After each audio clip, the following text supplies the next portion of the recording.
Bonjour, bonsoir, téléspectateurs de Mandé TV, merci de votre constante fidélité et merci beaucoup de votre fidélité pour votre plateau Réflexion politique. Réflexion politique, comme vous le savez très bien, il s'agit de poser une réflexion, de pousser une réflexion, d'éclairer la lanterne du citoyen, tout simplement. Le Mali connaît une crise qui perdure depuis 2012 avec pour conséquence une crise sécuritaire qui s'est manifestée par l'annexion du 2/3 du pays jusqu'en 2013, des crises politiques avec des coups d'État et une crise humanitaire avec l'exode de plusieurs centaines de déplacés du nord vers le centre ou du centre vers le sud et des réfugiés dans nos pays voisins.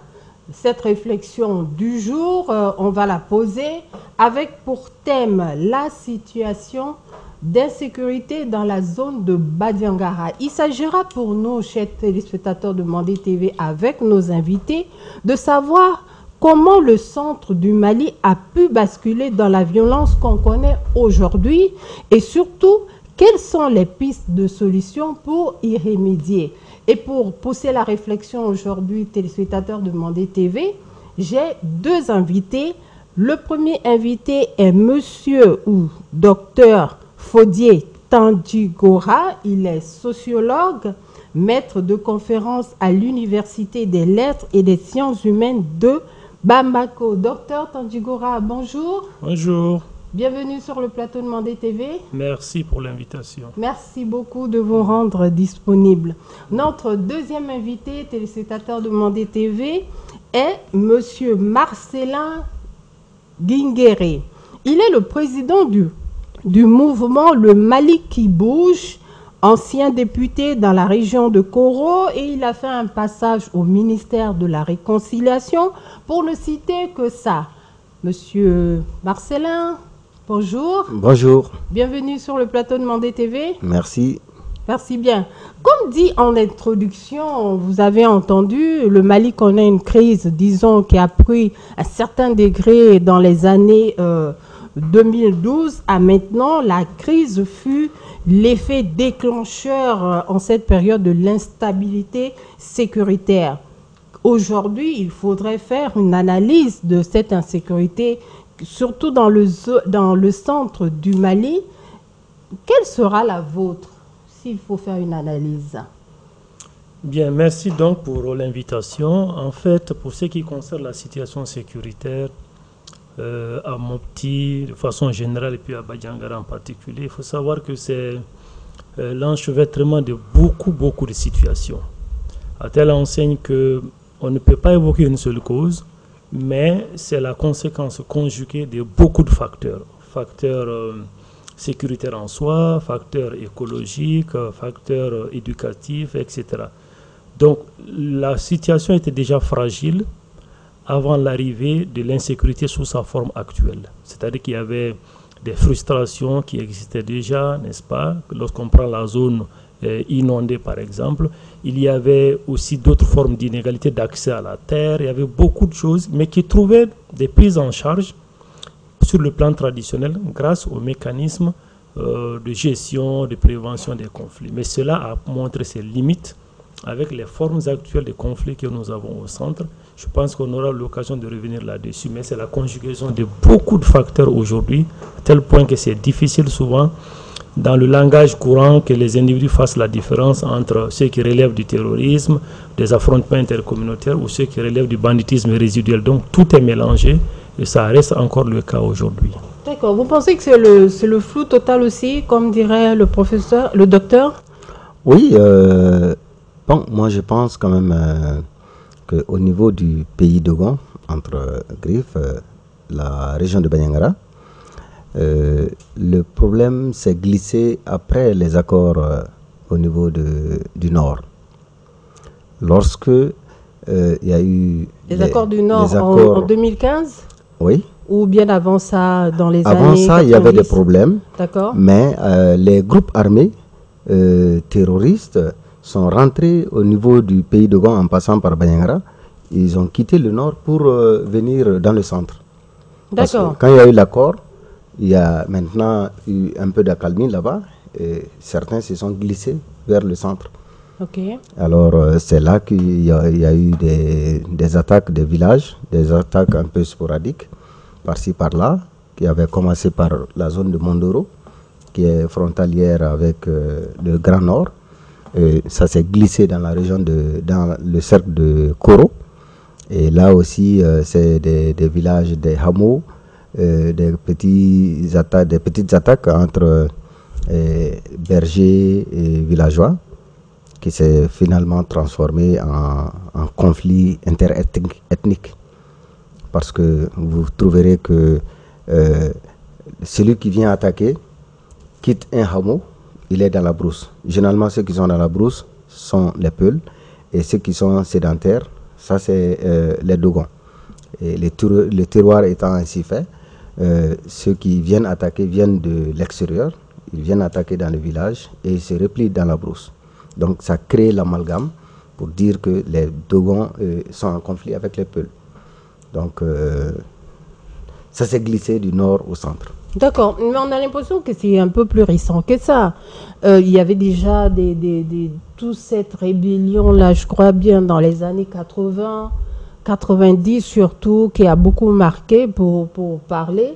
Est-ce que vous pensez que c'est le traitement de ces rébellions pendant ces périodes-là qui n'a pas été vraiment bien faite? Est-ce qu'il y a eu un manque? Est-ce qu'on a vraiment compris l'importance ou la difficulté de cette période-là, de la rébellion qui peut à long terme conduire à cet état qu'on a aujourd'hui?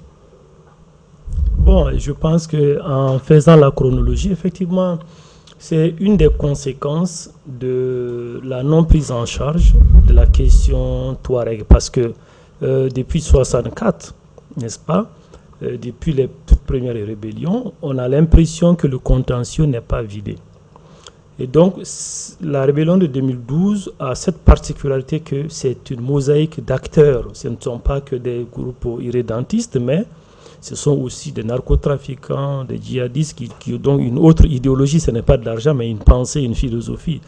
Donc, c'est sa particularité. Donc, ils se sont mis ensemble et ont essayé de propager, n'est-ce pas, le message, entre guillemets, dit saint.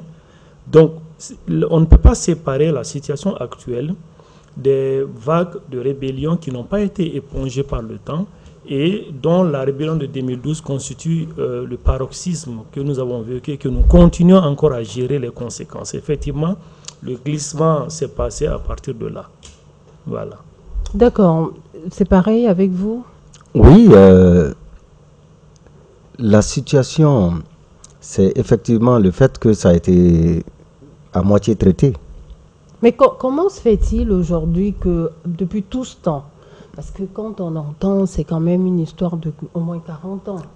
Ces 40 ans, ces tensions, ces rébellions, voilà, dans la zone, est-ce que c'est dû à un manque de volonté politique ou bien même à une certaine négligence où on a pensé que c'était pas assez crucial et que ça n'allait pas durer une éternité comme on peut le voir aujourd'hui? Vous pensez que c'est ça, que ces politiques ont failli depuis cette période? Bon, vous savez, chaque régime gère en sa façon et fait taire certains acteurs, juste le temps qu'eux, ils partent. Donc, que le successeur prenne le flambeau en main, et que lui, il maîtrise ou pas, c'est pas leur problème. Donc, quand vous prenez le premier, bon, on va commencer avec Moussa Traoré, c'était très rigide. Ensuite, avec Alpha, ça a commencé à caresser un peu. Avec ATT, ça a apprivoisé. Avec Ibeka, ça a cassé parce qu'il fallait imposer une situation. Et donc, je dis avec Ibeka, la fin du mandat de ATT, ça n'allait pas très bien. Donc, ils ont fait une forte pression qui a finalement renversé le régime. Et Ibeka, il a pris les pots cassés de la suite de cela. Alors, il a été contraint à accepter certaines conditions pour que lui aussi, il puisse survivre. D'accord. On va arriver en cela quand on va voir la politique réelle qui a été mise en place pour pouvoir mettre fin à tout cela. Mais avant, pour nos téléspectateurs qui veulent aussi comprendre et saisir ce contexte-là, il s'agira de savoir les acteurs. De cette période à maintenant, ce sont toujours les mêmes acteurs, les facteurs endogènes. Docteur, vous qui avez fait des recherches là-dessus, vous pouvez notamment développer ça?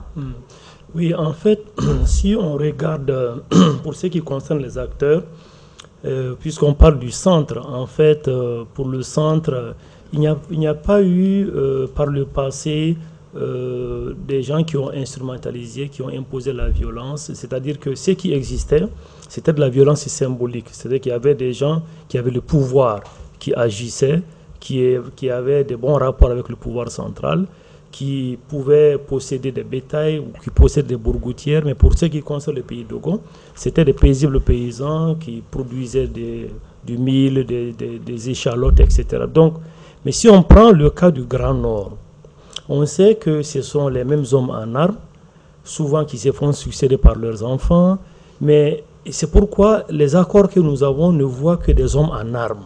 C'est-à-dire que l'accord ne s'intéresse qu'à des hommes qui sont en armes. Peut-être que la population civile, n'ayant pas voix au chapitre, peut-être qu'il y a une autre volonté, mais l'accord ne voit pas les populations qui n'ont pas d'armes, qui sont des simples citoyens. En fait, on discute avec des groupes armés, mais pas avec des citoyens, voilà, qui sont esselés, qui sont coupés de l'accès à l'expression sur l'espace officiel. Donc, il y a cette réalité a prévalu depuis les premières rébellions jusqu'à maintenant. On traite avec des hommes qui ont des milices, qui les entretiennent, qui ont des armes. Donc ça, c'est vraiment le paradigme qu'il faudrait inverser. Parce que, comme on en viendra, on a habitué quand même cette élite, n'est-ce pas, à une certaine façon de faire, et dont il est nécessaire de rompre avec si on veut la paix dans ces localités-là. D'accord. Mais vous pensez que c'était notamment très naturel parce qu'il faut dire aussi, depuis le 19e siècle, la Dina, oui, au 19e siècle, avec Cheikh Amadou Bari, c'est quand même très lointain, hein, c'est bien avant la période coloniale et tout ça. Les populations se sont laissées berner, si on peut dire berner, ou pour eux, ils étaient sous une autorité et puis ça allait, tant qu'on arrivait facilement à faire notre vie et tout ça. Hein? Non, en fait, il y avait ce qu'on appelle un pacte. Hein, et ce pacte a prévalu jusqu'à des périodes récentes. C'est vrai, c'est une société qui est hiérarchisée. Il y a des gens, est-ce que vous savez qu'il y a des gens à qui il appartient des bourgoutières, c'est-à-dire que des plantes fourragères sauvages, mais ça appartient à des gens. Pour envoyer vos animaux paître, vous devez payer pour faire paître vos animaux. D'accord. Et quand les djihadistes sont venus, ils ont dit non, c'est Dieu qui fait pousser les herbes et tout le monde a accès à l'herbe. Mais ce n'est pas ça. Le problème, c'est que la forme actuelle de conflit que nous avons, qui a pris une forme indigène parce que les acteurs ne sont plus extérieurs. C'est les acteurs indigènes qui sont là et qui produisent la violence au niveau local par le truchement des groupes armés ou des règlements de comptes. Et là, c'est le gros problème parce qu'il est difficile de voir un acteur étranger qui soit constitué d'autres nationalités, etc. On a l'impression que ce sont des groupes locaux qui sont là et donc, dans ce cas, c'est très compliqué. Voilà. D'accord. Quand vous dites djihadistes, aujourd'hui, les gens se perdent un peu parce qu'ils font des alliances, ils défont les alliances, il y a les attaques djihadistes, il y a la milice autodéfense aujourd'hui qui n'est pas très claire dans la situation. Aujourd'hui, attaque djihadiste, comment on peut interpréter les attaques djihadistes aujourd'hui? Qui sont ces djihadistes? On voit bien beaucoup de mouvances, la Katiba, Massina, le Moudjao, le MNLA, Ansardine. C'est un petit mélange de tout ça. Est-ce que c'est en rapport avec ce qui se passe dans la zone des 3 frontières qui se retrouvent un petit peu vers cette zone de Mopti, Koulikoro, Ségou, ou c'est quoi? C'est quoi les attaques djihadistes aujourd'hui pour nos citoyens qui veulent comprendre? Moi, ce que je peux clairement défendre, hein, c'est qu'au début, j'ai eu la chance d'être sur le terrain et voir de mes yeux certains de ces soi-disant djihadistes capturés et qu'on a interrogés. Ça nous a permis de comprendre certaines raisons, certaines vérités. C'est-à-dire, quand dans le nord il y avait la rébellion, il y a eu beaucoup de bergers qui ont été enrôlés là-bas. Donc, qui se sont retrouvés dans le nord. D'accord. Et ils ont été enrôlés, ils ont été formés, ils sont armés. Et lorsque, en 2014-2015, il y a eu les accords, alors, ils se sont détachés. Les accords, il s'agit de l'accord d'Alger. Oui, d'accord. L'accord pour la paix, là. Ok. Donc, ils se sont, puisqu'on a demandé aux uns aux autres d'être campés, en fait, de garder leur position pour la non-agression et autres. Donc, il y a ceux-là qui sont partis du centre pour d'autres, pour appuyer ou en tout cas pour être qui sont partis enrôlés. Du centre vers le nord. Oui. D'accord. Donc, pour un appui, un renfort. Beaucoup de bergers parmi eux étaient partis du centre. D'accord. Donc maintenant qu'il n'y a plus d'activité de ce genre et qu'ils devenaient des fardeaux là-bas, ils se sont repliés sur leur zone. Okay. Donc ils sont partis du centre vers le nord et maintenant ils sont revenus et dans l'idée de récupérer des terres pour qu'eux aussi ils puissent s'installer.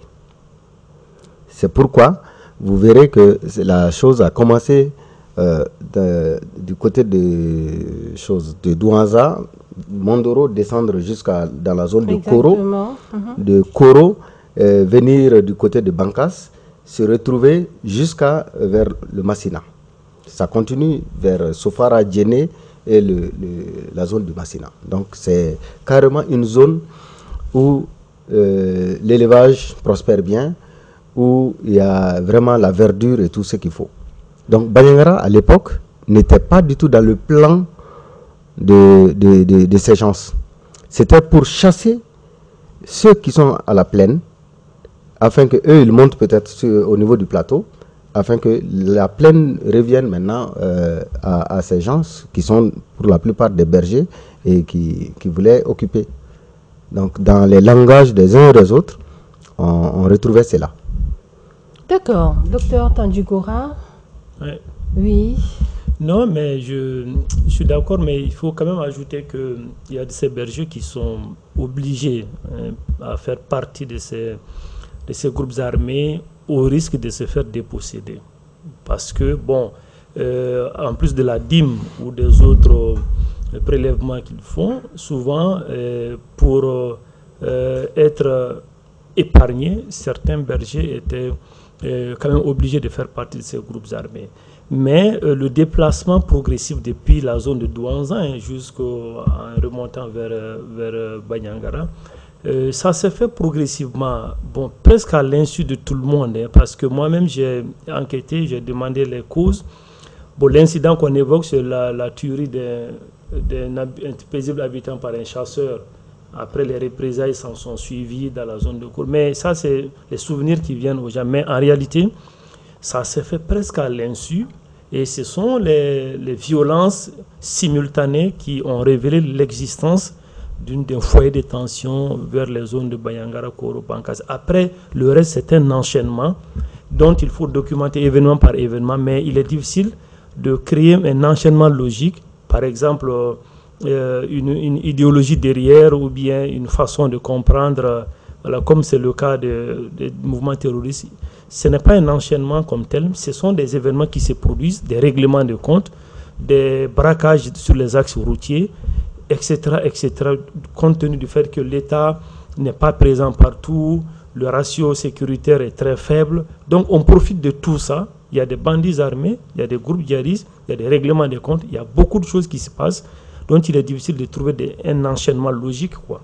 D'accord. Voilà. Mais comment expliquez-vous que déjà on a compris qu'il y a beaucoup de criminalité derrière, hein? C'est des bandits bien organisés pour des trafics dans la zone qui a toujours sévi. Comment vous expliquez que l'insécurité s'est propagée dans la zone de Kona, Sandégué, Moura, Tenenkou, Kareri, jusqu'à Youarou, par exemple. Comment expliquer ça? Comment expliquer ça? C'est quelle stratégie mise en place, si on peut demander ainsi? Vous qui avez sûrement été sur le terrain.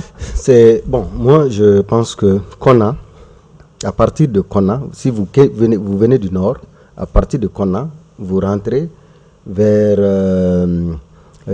la zone dont vous parlez, c'est-à-dire derrière le fleuve, la zone inondée. Donc la zone exondée, c'est à partir de Douanza, parce que quand tu viens du nord, à partir de Douanza, avant d'arriver à Konna, tu rentres à ta gauche.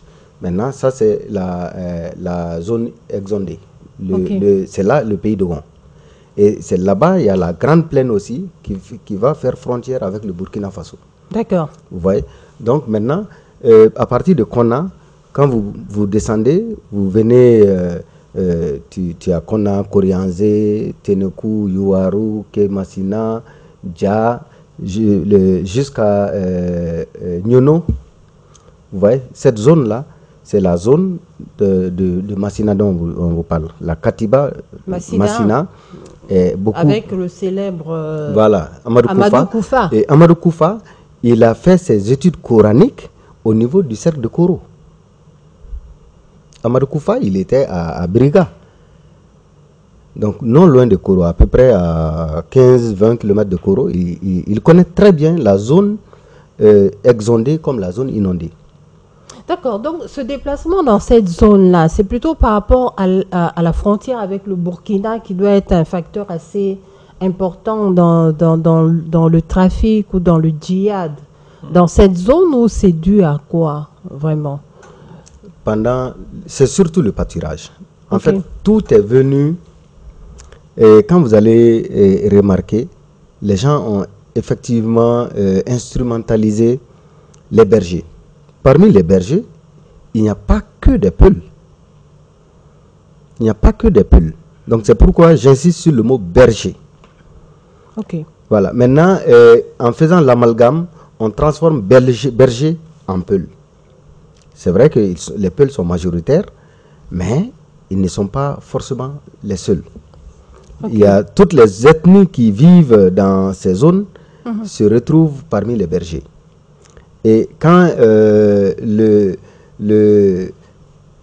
l'autre qui veut déstabiliser est venu, parce qu'il faut le dire, hein, c'est des gens, des mains extérieures qui se sont retrouvés parmi nos bergers pour les dresser contre les populations. Voilà. Et bon, il y a beaucoup de raisons que eux-mêmes ils ignorent, parce qu'ils ne savent pas en réalité ce qui est recherché derrière. Parce qu'il fallait déstabiliser le centre pour qu'on oublie le nord. Et pendant ce temps, tout est en train d'être extrait au nord. Le nord a été transformé en sanctuaire de tout. D'accord. Au moment où on s'occupait du centre, au moment où le centre s'agitait, en ce moment, maintenant, le nord était laissé à lui-même. Et les narcotrafiquants faisaient ce qu'ils voulaient. Et des groupes armés ont été amenés là-bas pour être formés à faire des combats aguerris et tout ça. Donc le centre, c'était juste pour faire occuper les autorités et puis les forces armées, tandis que dans le nord, il y avait un accord qui disait que chacun reste à sa position, sur sa position. Donc ça permettait de faire d'autres activités de trafic de tout genre à partir du nord. D'accord, entre-temps. Il sera intéressant pour nous et les téléspectateurs qui nous regardent, c'est de rentrer en contact avec une personne qui est sur le terrain pour nous dire évidemment ce qu'il pense de tout ça. Il s'agit de Sidi Angoiba, qui est le président du mouvement ATEM. Monsieur Angoiba? Allô? Allô? Oui, bonjour, vous nous entendez? Parfaitement. Ah, très bien alors. Bienvenue sur le plateau de Mandé TV. Je disais tout à l'heure aux téléspectateurs de Mandé TV que vous êtes le président du mouvement ATEM. On peut savoir c'est quoi ce mouvement déjà en 2 secondes si possible? En fait, le mouvement ATEM simplement en un mot, ça veut dire un mouvement qui défend les causes de la tradition. C'est-à-dire tout ce qui est traditionnel, les mécanismes traditionnels, la tradition que nous avons héritée de nos ancêtres. C'est ce que cela veut dire en un mot. D'accord, c'est en quelle langue? Dogon. Dogon, d'accord. Dogon. C'est Dogon Oui. alors. Voilà, moi, vous êtes dans la zone, vous écumez la zone, si on peut dire très souvent, la zone du centre. Et là, aujourd'hui, le thème de notre réflexion aujourd'hui concerne surtout la situation d'insécurité dans la zone de Badiangara. Pourquoi Badiangara? Parce que actuellement, c'est là-bas qu'ils sont sous le feu de la rampe. C'est là-bas que ces derniers événements se sont manifestés avec une certaine violence inédite. Moi, j'aimerais bien on aimerait bien, je veux dire, avec mes invités, savoir votre analyse par rapport à toute la situation et surtout, quelles en sont les causes en deux lignes réelles. En deux lignes, ça va être un peu difficile, mais Allez, bon. faites le maximum. Vu la situation actuelle, si vous pouvez me laisser le minimum de temps possible pour qu'on puisse expliquer, parce que j'ai écouté les autres sur le plateau. D'accord. Il est très important, comme le professeur l'a dit, il est très important de souligner la question du Nord dans la situation actuelle de notre pays et notamment du centre et de tout ce que vous dites de Koro, de Bankas et de Bayangara. C'est-à-dire, depuis les premières rébellions, nous avons, à part la première rébellion des années 60-63, tous les autres rébellions les solutions ont été sous-traitées d'une manière ou d'une autre par les régimes précédents. Donc, ça n'a jamais eu de réel impact sur les populations parce qu'ils n'étaient pas concernés. Si nous prenons la première rébellion a été résolue par les mécanismes internes traditionnels de notre pays à l'époque. C'est-à-dire l'armée et les chefs traditionnels à l'époque qui étaient Intala qui est bien connu, qui est beaucoup décrié aujourd'hui, puisqu'il faut connaître un peu son histoire.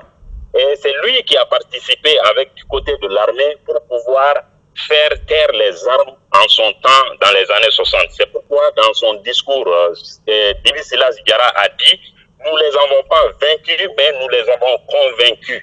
Je crois que c'était lors de son discours de fin de crise dans la zone de Kidal à l'époque. C'était dans l'Adrar. D'accord. Maintenant, en ce qui concerne le glissement du problème dans les régions centres, il faut noter que, comme le professeur l'a dit, dans beaucoup d'endroits, comme dans les bourguitières, les problèmes ont commencé là-bas. Les premiers assassinats ont commencé dans les zones qui étaient occupées par des chefs traditionnels qui étaient reconnus de tout le monde depuis des siècles. Donc, quand le djihadisme est venu, ils ont essayé d'abord d'affaiblir ces forces traditionnelles-là, qui ont toujours résolu les problèmes. Je vous prends un exemple, c'est l'assassinat du chef traditionnel de Ombori et de beaucoup de chefs traditionnels dans la zone inondée avant même que la crise ne glisse au niveau du centre, notamment du cercle de Bayangara et de Douanza. Dans le cercle de Douanza, les assassinats ont commencé d'abord par les chefs traditionnels Peul, qui étaient en communion avec les chefs traditionnels Dogon. Après les assassinats, c'est ce qui a cassé la brèche pour qu'ils puissent rentrer dans le pays Dogon. Parce qu'il n'y avait aucune autre solution traditionnelle pour qu'on puisse résoudre les problèmes. Donc voilà un peu comment les problèmes ont glissé de la zone de Mondoro, un peu dans la zone de Koro, et puis en glissant sur la zone de Bayangara. Quand le professeur il dit que les gens, c'est fait à l'insu des gens, moi je ne dirais pas que c'était à l'insu des gens. Parce qu'à l'époque, l'administration qui était dans la zone de Douanza a bien signalé aux autorités de l'époque que les hommes, comme Marcelin l'a dit, les hommes qui étaient de ce côté, qui avaient été recrutés par les djihadistes et les bandits de tout genre, avaient été recrutés pour les amener au nord. C'est leur retour qui a posé problème. Et quand il y a aussi l'implication de beaucoup de responsables politiques au niveau national qui ont attisé le feu. Je nomme notamment le professeur Ali Nou Diallo, qui en son temps a appelé les Peuls à laisser le bâton pour changer les bâtons contre les Kalash pour prendre leur destin en main. Je pense qu'il y a aussi l'implication de beaucoup de responsables à ce niveau qui ont attisé le feu au lieu de chercher des solutions les solutions qu'on pouvait trouver à l'époque. Sinon, beaucoup de crises ont été résolues dans la zone par des mécanismes traditionnels. Et je pense que même les accords locaux qu'on est en train de dénoncer aujourd'hui, c'est l'émanation des chefs traditionnels. Comme les gens aiment le décrier, ils disent qu'on a traité avec les groupes terroristes. Non, parce que dans ces zones-là, nous sommes des habitants de cette zone avec d'autres ethnies depuis des centaines d'années. Donc quand il y a une crise, c'est ces fils et filles de ces zones-là qui devaient s'asseoir pour s'entendre sur la solution à trouver. Bien sûr, il y a des djihadistes qui se sont infiltrés dans la zone. Juste une petite question, Monsieur Angoïba. Vous pensez que le problème n'avait pas vraiment été saisi comme il le fallait à cette époque, ou c'était juste une négligence? C'était une négligence et puis surtout un manque de volonté politique. Ce qui est en train d'être fait aujourd'hui, depuis la dernière année du défunt régime des IBK, à ceux qui les ont succédés aujourd'hui, les solutions qu'eux ils sont en train de trouver aujourd'hui, si cela avait été pris en charge dès 2013, jusqu'en 2016, je pense que le problème ne serait pas aussi grave au centre du Mali. Cela n'a pas été fait. Il y a eu un manque de volonté politique à ce niveau. Et qu'est-ce que vous préconisez, vous, par exemple, qui êtes auprès des populations dans la zone? Qu'est-ce que vous préconisez, par exemple, interpeller les citoyens, la population et nos gouvernants? Aujourd'hui, la question est de trouver les mécanismes traditionnels de gestion de conflits que nous avons toujours connus dans ces zones. Dire aujourd'hui que c'est un problème berger sédentaire, je pense que c'est de passer à côté de la chose. Parce que dans les zones que moi je connais, il n'y a pas de berger ou de sédentaire. Vous verrez dans la zone de Mondoro comme dans la zone de Koro, que je connais bien, ou bien dans la zone de Pankas, vous trouverez des Peuls qui sont paysans et des Dogons et des Dafi et autres qui sont aussi propriétaires de bétail. Donc cette question-là a été soulevée par une propagande extérieure pour nous mettre dos à dos. Je pense qu'il faut revenir à nos fondamentaux parce qu'il y a eu toujours des solutions à ce niveau-là, parce que nous avons toujours vécu ensemble. Je pense que c'est le ministère de la Réconciliation en son temps est allé à Koro. Je pense que Marcelin était devant cela. Je ne pense pas que les djihadistes étaient dans la salle ce jour-là. C'est les chefs traditionnels Peul, Dogon et autres ethnies qui étaient là et qui ont balisé le terrain. C'est l'occasion aussi de saluer l'association Moron Bem dans la zone de Koro, qui est composée des chefs traditionnels Dogon comme Peul qui se sont donné la main pour trouver la solution. Mais l'État, en son temps, n'a pas suivi. Donc, il n'y a pas eu de suivi et beaucoup d'ONG ont profité pour pouvoir se faire de l'argent. Parce que dans des zones où les gens sont en déficit de vivres, il est trop facile d'amener des gros perdièmes pour que les gens puissent venir dans les salles et orner la chose. Sinon, ça a été saboté par certaines ONG. Ils ont attisé au fait le feu à ce niveau. Donc voilà un peu ce que moi je peux dire à ce niveau-là. Il est important que l'État s'intéresse aux chefs traditionnels parce que de tout le temps, dans ces zones, aucun homme armé ne peut se mettre au-dessus de la tradition. Que ce soit du côté Dogon, que ce soit du côté Peul, que ce soit du côté Dafi, que ce soit du côté Bobo, les solutions ont toujours été trouvées entre chefs traditionnels.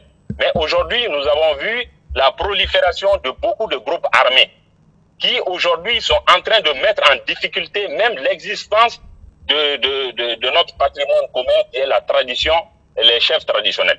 D'accord. Et les chefs traditionnels sont l'émanation des populations qui sont là depuis des années et des centaines d'années et qui ont toujours trouvé des solutions. Donc moi je pense que l'État doit se tourner vers les chefs traditionnels, que ce soit au nord, que ce soit au centre ou au sud, dans la zone de Nyonon, dans la zone de San. Les chefs traditionnels sont les seuls qui peuvent aujourd'hui, qui sont d'ailleurs le premier segment de l'administration pour que la paix on puisse baliser la route vers la paix. D'accord. Et quel sera votre dernier mot, Monsieur Angoïba, pour terminer cet appel, s'il vous plaît? Pour terminer, moi je dirais que dans la zone que ce soit les zones les plus chaudes aujourd'hui, que ce soit Bayangara ou un peu dans les périphéries de Bankas et une petite partie de Douanza, je pense qu'il est important que l'État prenne ses responsabilités. Les groupes armés sont connus et aujourd'hui il y a plus de conflits interethniques que de conflits entre djihadistes et populations civiles. Il faut que l'État prenne ses responsabilités pour désarmer tous ceux qui sont là et qui s'implantent dans ces zones-là. C'est aussi simple que ça. Comment comprendre que la route Sévaré-Bayangara, qui puisse avoir des attaques là-bas, alors qu'il y a des gens qui disent qu'ils défendent ces zones-là, qui ne sont jamais là quand les populations se font attaquer. Vous parlez des milices d'autodéfense? Des milices d'autodéfense. D'accord. Parce que tout le monde n'est pas chasseur. C'est ce qui est le problème. Tout le monde n'est pas chasseur. Aujourd'hui, il ne suffit pas de mettre un habit de chasseur pour dire qu'on est chasseur. Cette confrérie-là a le même âge que notre nation, le Mali, parce que c'est eux qui ont fondé la plupart des villages. Donc aujourd'hui, on est en dérive totale par rapport à la situation qu'on a toujours connue dans notre pays. Il est important que ces milices d'autodéfense, l'État prenne ses responsabilités pour les désarmer et surtout prendre les checkpoints pour pouvoir sécuriser les routes et surtout sécuriser les villages. D'accord, merci beaucoup Sidi Angoïba, merci beaucoup de votre analyse. Vraiment, merci beaucoup de nous avoir un peu éclairé la lanterne. Alors, téléspectateurs, c'était bien Sidi Angoïba, président du mouvement ATEM. Docteur Tambougara, Monsieur Marcel, on a parlé d'attaque djihadiste et à côté de ça aussi, il y a un vrai fléau, si on peut appeler un fléau, vu ce que Angoïba a dit, il s'agit des milices d'autodéfense.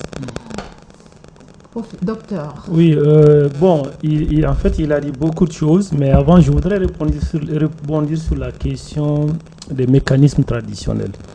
Il y a un gros problème à ce niveau-là. Vous savez, moi, j'ai été le chef des unités d'enquête de la CVGR. Je peux en parler parce que la commission n'existe plus. On a recensé l'ensemble des mécanismes traditionnels de prévention, gestion et résolution des conflits qu'on peut retrouver au Mali ici et comment les mobiliser.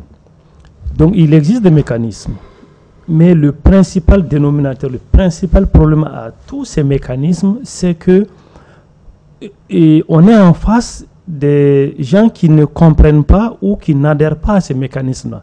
Par exemple, si vous êtes avec des trafiquants de carburant, des narcotrafiquants, des djihadistes, ou bien d'autres qui viennent de l'extérieur. Je suis sûr que si c'était un conflit classique, comme on en a toujours vu au pays d'Ogon, qu'il y a toujours eu des conflits, il ne faut pas que les gens pensent... Voilà, c'est ça. Oui, mais on en aurait fini depuis longtemps, les mécanismes traditionnels, que ce soit sous le Toguna, sous le vestibule, que ce soit dans le bois sacré, que ce soit des personnages ou des rituels ordaliques, il y en a plein. Mais ça ne fonctionne pas pour ce cas précis parce que les acteurs sont totalement extérieurs. Ils ne sont pas dans ce jeu-là. Ils sont dans leur business. Il y a des gens qui ont déserté le champ. Ils sont dans les camps, dans les checkpoints. Apparemment, on trouve de l'argent dans ça et ils restent dans ça. Ça, c'est le premier aspect. Pour le second, pour ce qui concerne les milices, en fait, il y a une prolifération. Je pense que les milices ne maîtrisent plus, en tout cas la hiérarchie ne maîtrise plus le rythme de prolifération des camps. Parce que il y a des gens qui fondent des camps, voilà, un peu au hasard. Alors que pendant l'hivernage, il a été dit de se replier, d'aller cultiver.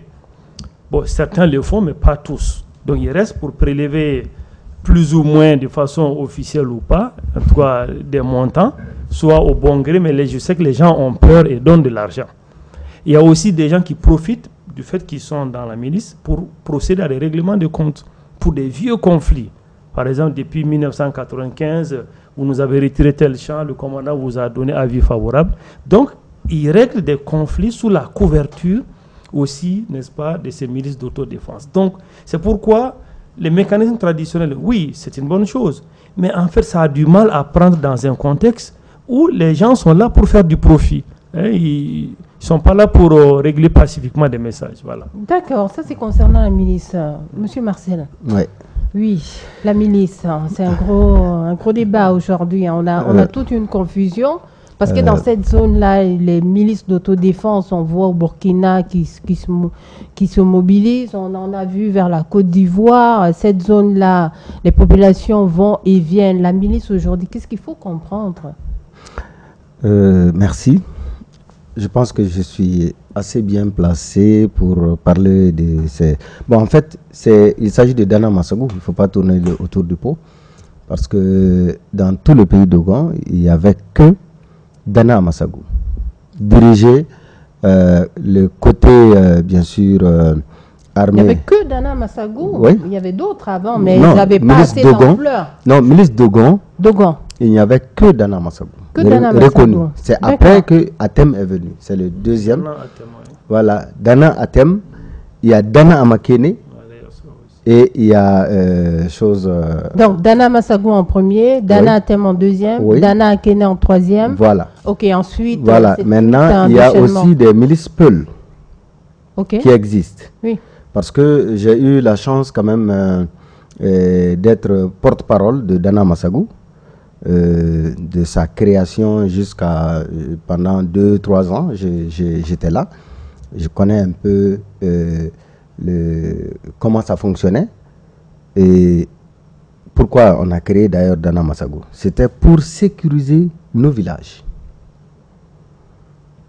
Donc, en premier lieu, il faut reconnaître que Dana Massagou a été très efficace parce que ça a permis à l'État d'exister. Si Dana Massagou n'avait pas été créé, le centre allait disparaître.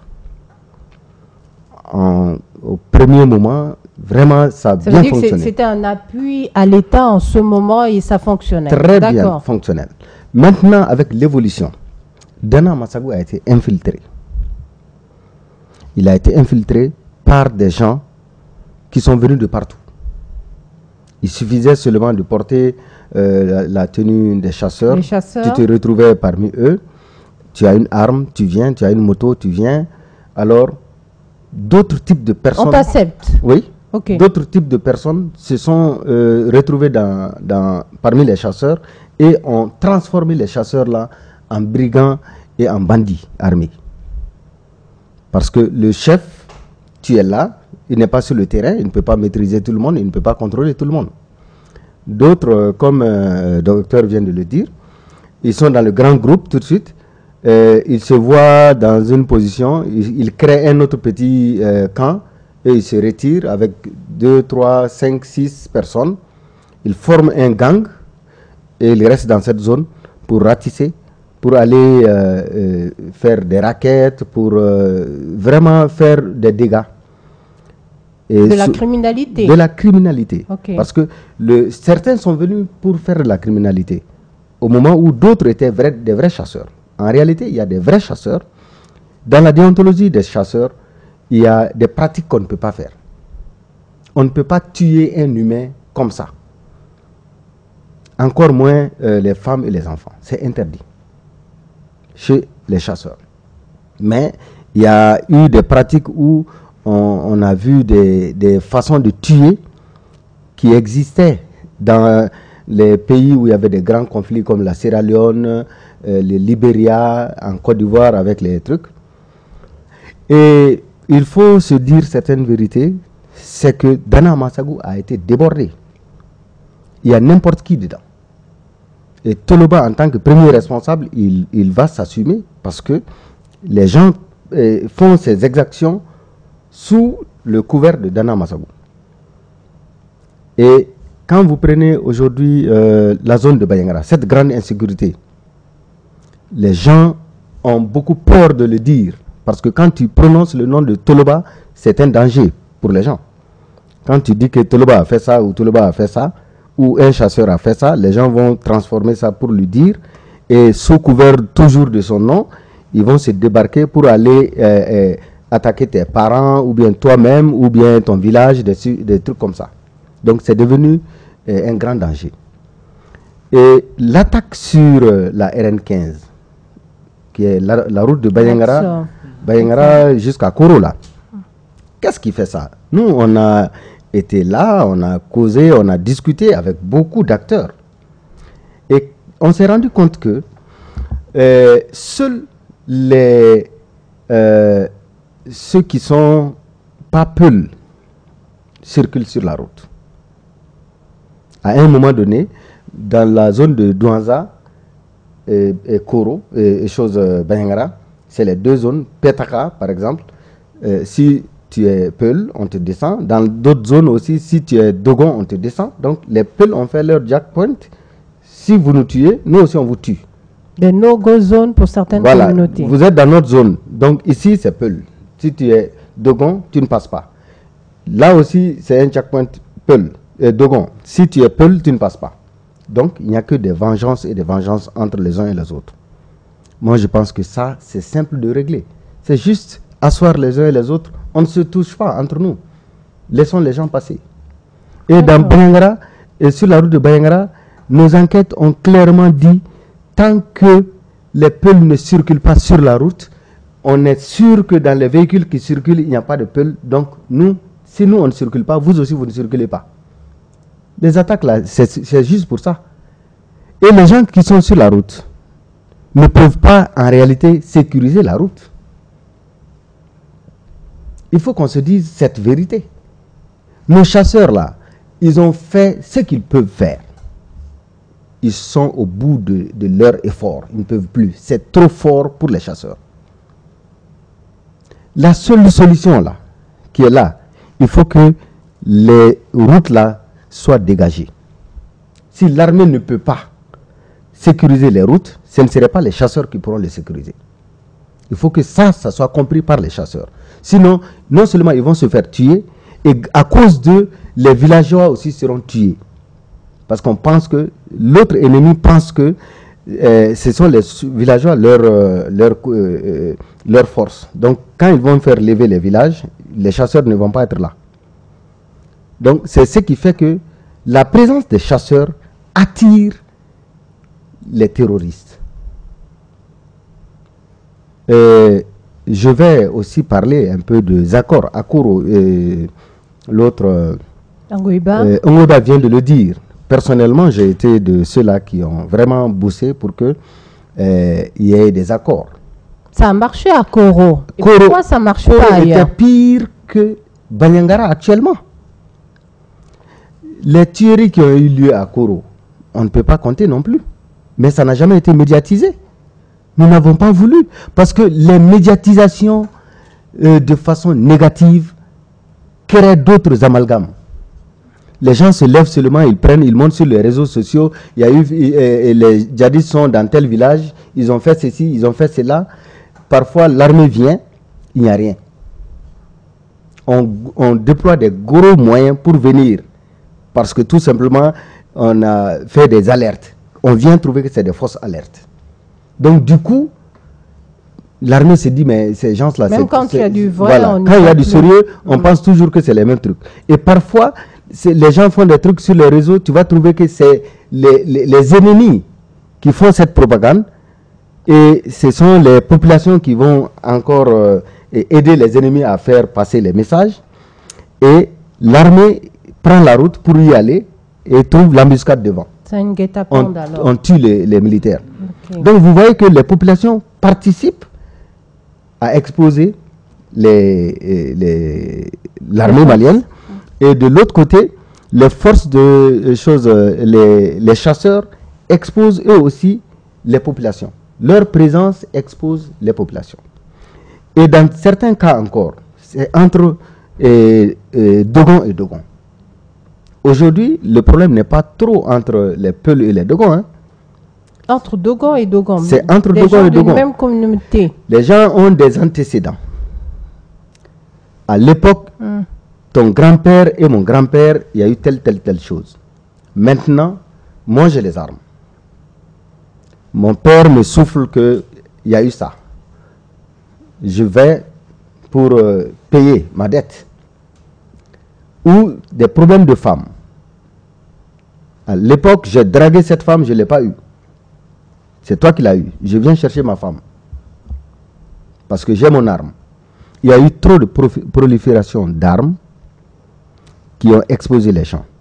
Moi, j'en veux surtout. Par exemple, l'autre jour, le cas de Bodjo, que je connais très bien, les chasseurs ont un grand checkpoint à Bodjo. Bodjo a été attaqué pour ça. Et nous avons eu des images qui ne sont pas Bodjo. Les gens ont fait circuler des images d'un village de Gon, ou en tout cas qui était en train de brûler. Ce n'était pas Bodjo. Quand tu regardes bien l'image, tu vas voir des antennes derrière, tu vas voir ceci, cela. Ça n'existe pas à Bodjo. Ça veut dire que c'est des images d'ailleurs qu'on a pris et on a mis à la place de ce village pour davantage montrer que l'État n'existe pas, l'État ceci, cela. Il faut qu'on aide l'État. Les militaires ne peuvent pas venir. D'accord. On va y venir dans les recommandations. Par rapport aux populations, on a vu, il y a vraiment des affrontements djihadistes, automilices et tout ça. La population, même si elle est complice quelque part de tout ce qui se passe, il y en a quand même qui sont victimes, notamment avec des déplacés, comme je l'ai dit en introduction, et certains qui se retrouvent réfugiés dans les pays voisins. Assez rapidement, docteur, l'impact sur les populations, l'amalgame, les exactions. Mais en fait, bon, il y a beaucoup d'impact. D'ailleurs, ma dernière mission, c'était sur ça. En fait, il y a des déplacements massifs, souvent pas très visibles, parce qu'ils se déplacent en des réseaux communautaires, c'est-à-dire qu'ils vont là où on trouve un frère lointain, une sœur mariée un peu plus loin, et ça fait des charges sociales de plus. Or, l'aide humanitaire qui arrive ne vise que des déplacés, mais ceux qui sont résidents, qui accueillent des déplacés, ne sont pas comptabilisés. Bon, nous n'allons pas entrer dans l'histoire de l'aide humanitaire parce que ça aussi c'est un gros business à Mopti où des gens ont construit des villas sur la base de l'aide humanitaire. Donc la conséquence, ce sont les déplacements, c'est les écoles qui sont fermées. Moi je dis combien d'ingénieurs, combien d'instituteurs, combien de médecins on aura raté parce que les gens ne vont pas à l'école. Et apparemment sont comme ça dans la nature et probablement n'iront plus à l'école parce que ces écoles restent encore fermées dans beaucoup de localités. Et donc, les conséquences sur le plan psychologique, je pense que les ONG font beaucoup de choses pour aider les femmes à dégager le stress. On a même fait des centres, certaines ONG, pour aider les femmes à oublier leurs souffrances. Il y en a qui sont prises en charge dans les programmes spécifiques. Il y a aussi le ministère qui fait de son mieux, mais toujours est-il que le défi est tellement immense qu'on a l'impression que absolument rien n'est fait. Parce qu'on est encore dans la crise, on n'est pas après la crise, on est encore dans la crise. Il a parlé de l'accord d'entente. Vous savez, l'accord se fait au détriment des populations au niveau local parce que vous êtes désarmés, mais ceux qui sont en armes vous imposent des pratiques. C'est comme si on est deux en brousse. Moi, j'ai une arme, je te dis, viens, on va se mettre d'accord. Tu seras d'accord avec moi. Donc, à Koro, par exemple, il est interdit d'aller jusqu'à une certaine distance pour cultiver. Vous êtes obligé de vous limiter à certaines parties. Et on se met d'accord, mais vous êtes armés. Et on part d'accord d'entente. Bon, ça a amené une accalmie, je suis d'accord. Mais les populations sont en train de souffrir, absolument souvent dans le silence total. Et très souvent, les moyens qui arrivent sont des moyens extrêmement insuffisants. Et certains en ont fait un vrai business, surtout dans la distribution de l'aide humanitaire. D'accord. Voilà. Alors, on va avancer dans notre réflexion. On va aller tout de suite sur quelle politique aujourd'hui. On connaît maintenant le mal, on connaît les problèmes, on connaît les victimes. Il y a le gouvernement. Tout cela doit sûrement dépasser la politique qui jusque-là est mise en place. Elle a une faille, elle a sûrement des insuffisances. Mais vos recommandations pour aller plus loin et pour nos téléspectateurs qui poussent la réflexion derrière, vous êtes des hommes de terrain, vous avez été au contact des populations et vous êtes toujours au contact des populations. La politique gouvernementale, des solutions réelles, qu'est-ce qu'il faut ? Il faudrait, quelque part, comme M. Marcellin l'avait déjà avancé, il faut dégager les milices d'autodéfense. Dégager, ça veut dire quoi? Il s'agit de les dissoudre ou bien de carrément les renvoyer. Je pense que ce débat aussi a été un petit peu sur la place publique au Mali. J'aimerais bien... Oui. Bon, je pense que c'est Martin qui a parlé. Allez-y. Moi, en 2018-2019, lorsque j'étais le porte-parole de Dana Massagou, nous avions eu beaucoup de rencontres avec les autorités. Dans notre plan, c'était d'aller vers l'intégration de tous les détenteurs d'armes dans l'armée. Parce que quand tout le monde a une arme, finalement, on ne sait pas qui est qui. Et en tant que groupe d'autodéfense, tu ne peux pas maîtriser tous ceux qui ont les armes. Tu ne les connais même pas. Toi-même, tu es d'ailleurs en danger. Donc, qu'on aille vers le recrutement, l'intégration de tous les détenteurs, tous ceux qui sont aptes à être dans ça. Et pour cela, nous avons demandé, on nous a même donné des registres pour qu'on recense l'ensemble de nos combattants. Nous avons fait nous avons rempli les registres qu'on a fait passer dans tous nos différents camps et que nous avons déposés au niveau du DDR. Et il était question d'aller vers ça. Moi, je pense que même le dimanche, parce que chaque dimanche, moi, je fais pas une réunion, mais quand même, j'appelle au moins 125 chefs de village et 25 responsables de camps avec lesquels je suis toujours en contact pour savoir qu'est-ce qui se passe sur le terrain, comment vous évoluez et comment vous comportez. Donc, il y a beaucoup de camps qui sont aujourd'hui rentrés, par exemple à Koro, dans le secteur de Koro, je veux dire. Il y a des zones, le docteur vient de dire que il y a des zones où tu ne peux pas dépasser quelques kilomètres de la brousse. Ces zones ne sont pas nombreuses. Et quand tu vas dans ces zones, c'est des zones où le pâturage là, quand tu quittes le village, à 5 km déjà, tu es dans la vraie brousse. Et ces gens-là, ils sont là-bas. Par peur, c'était une convention. Parce que ceux qui sont là-bas, ils aiment vivre plus que comme tout le monde. Hein. Si tu sais que tes forces sont limitées, en attendant que l'État vienne vraiment te secourir, il faut savoir te soumettre en attendant que ça passe. Et de toutes les façons, ils ne connaissent plus les grands déplacements, ça n'existe pas là-bas. Je ne dis pas que c'est totalement bon, mais c'est mieux que d'être sans abri ou d'être... ils arrivent à cultiver pour se nourrir au moins. Ils se réintègrent dans la société. Et au niveau du cercle de Koro, il y a beaucoup de villages qui étaient partis, qui sont revenus. Ça aussi, il faut que les gens le reconnaissent.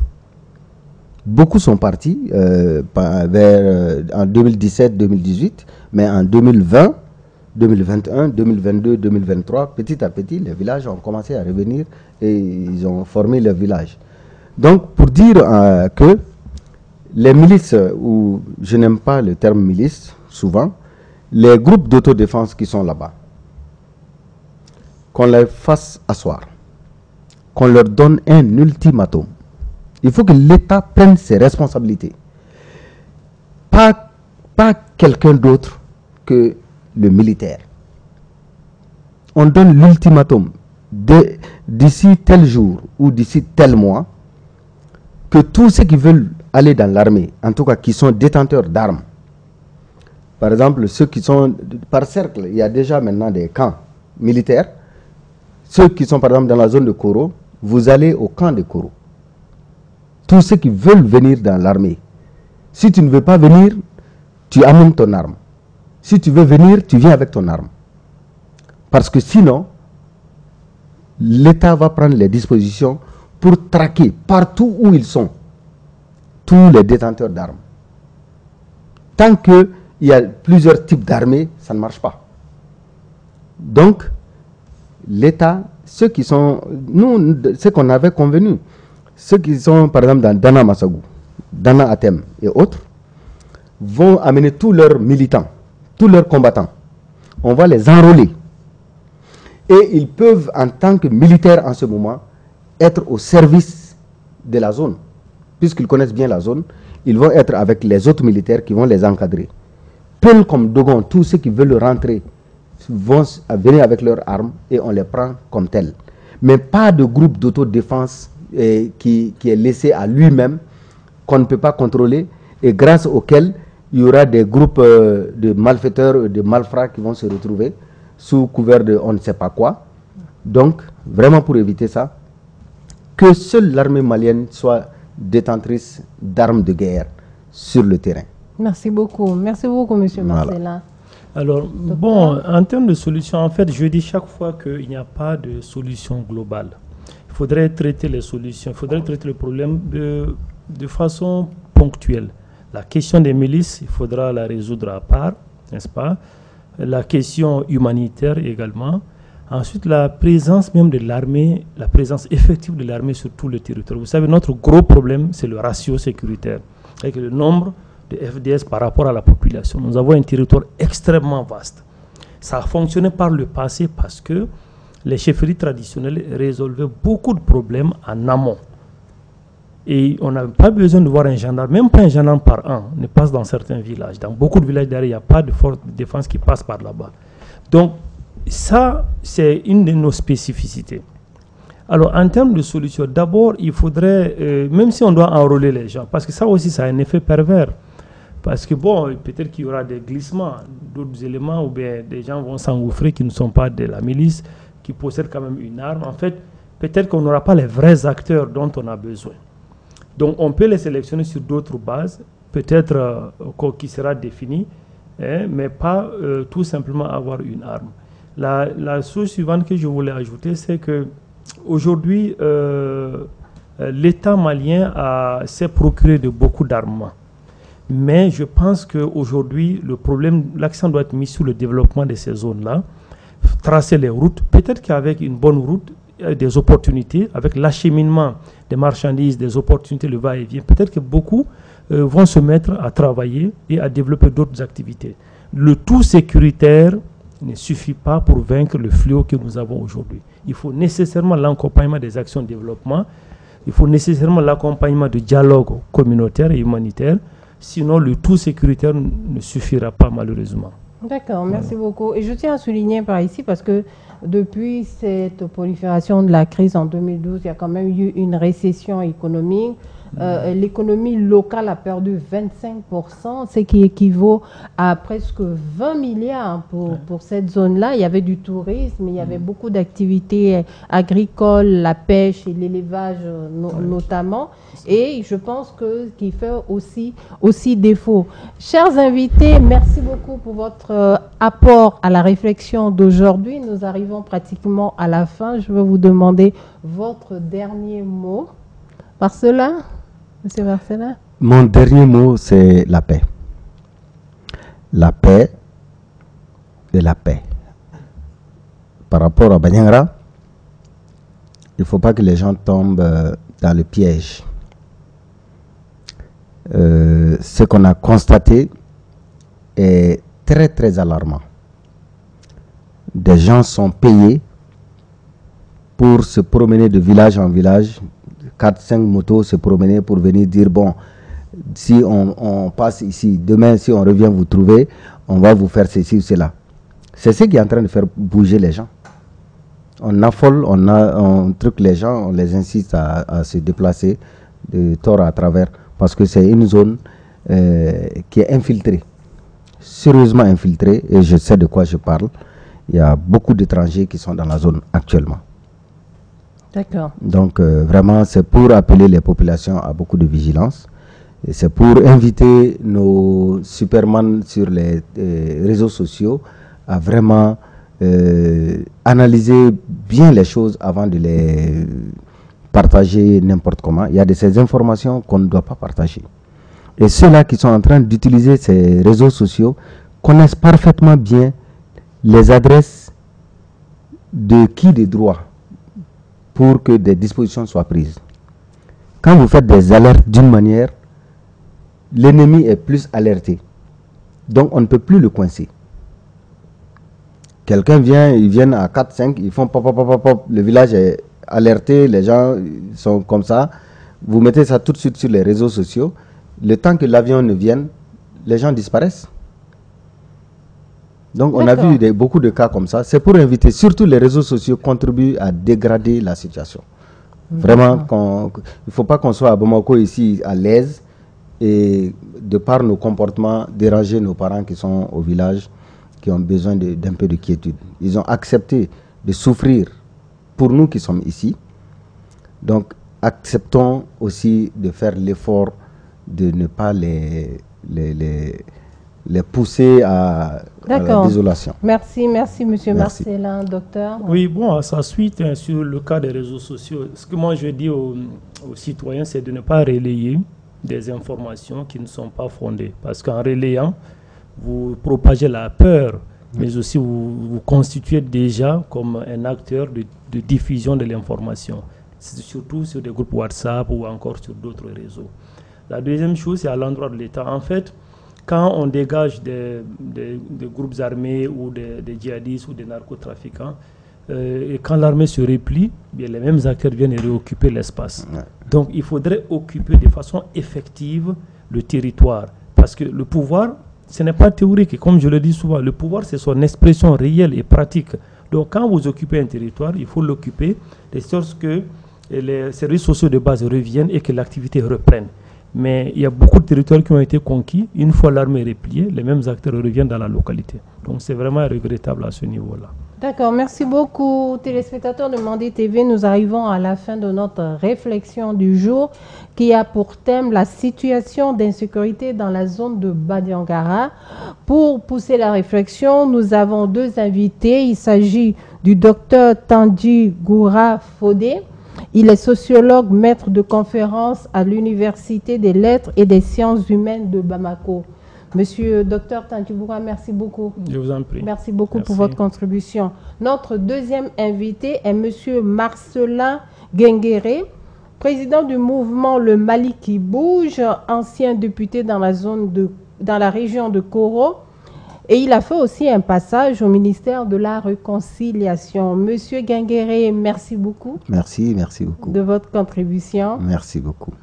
Et aussi, nous allons aussi remercier monsieur Sidi Angoïba, qui est le président du mouvement ATEM que nous avons eu en ligne. Et on le remercie beaucoup pour sa contribution aussi, qui a été de taille. Pour conclure, pour finir cette réflexion, juste une interpellation par rapport aux médias sociaux qui aggravent énormément la situation sécuritaire que vivent cette zone du centre. Donc on les exhorte vraiment de chercher la bonne information et de se rassurer que cette information partagée ne va pas causer des préjudices aux populations locales qui vivent vraiment déjà des périodes très dures. Et aussi interpeller le gouvernement du Mali qu'ils essayent de renforcer leur politique que j'en suis sûre font déjà par rapport à la force armée malienne sur le terrain pour davantage protéger nos populations. Téléspectateurs de Mandé TV, ainsi prend fin notre réflexion. On se dit à la prochaine pour une autre réflexion. Entre-temps, allez sur nos pages YouTube, Facebook, Mandé TV, Reflet du Mali, et nous saluons aussi la technique qui a assuré tout ce qui a été technique pour ce tournage. Au revoir.